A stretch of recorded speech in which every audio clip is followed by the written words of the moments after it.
I just share a quote from Tracy Malcolm, who is really a consultant in the future of work, who tends to stay, she's a contributor to a number of media outlets and whatnot.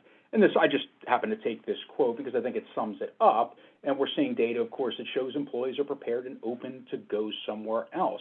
And it's interesting because at the rate that we're seeing here, and again, I'm going to go into the statistics as we go on, it is quite, is it surprising? Not necessarily surprising, but it's sort of overwhelming, the numbers over the last year, consistently in excess of 4 million each month we are averaging, which is extremely unusual that we've seen. So I think what the market you see right now is obviously the changing market.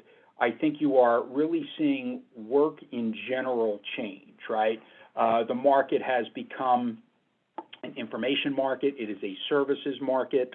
And we are also seeing the quote-unquote war for talent really take off, because we're seeing, as things change, people become, organizations become much more automated and skills change. And we've seen a substantial amount of that over the last 2+ years, really impacted by the pandemic, that we're really seeing this huge shift in the marketplace of traditional job search, and actually traditional work is naturally changing before our eyes. And I think the Great Resignation is something that really has shined a spotlight on that, because I don't think a lot of people were talking about it, at least to the level that we're actually seeing it and talking about it now.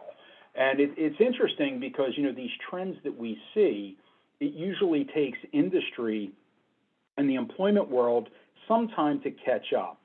Candidate behavior, things of that nature tend to be ahead of the game. And of course, we're seeing this. And as industry and employers begin to catch up, we're really shuffling here, as they call it, the Great Reshuffle too. We're shuffling here to help really plug the leaks, if you will. So it's interesting that the candidates now actually drive the market, which is a good thing in my opinion. It really, truly is. I think it's well overdue, and we're going to talk about that today as we go through this particular presentation.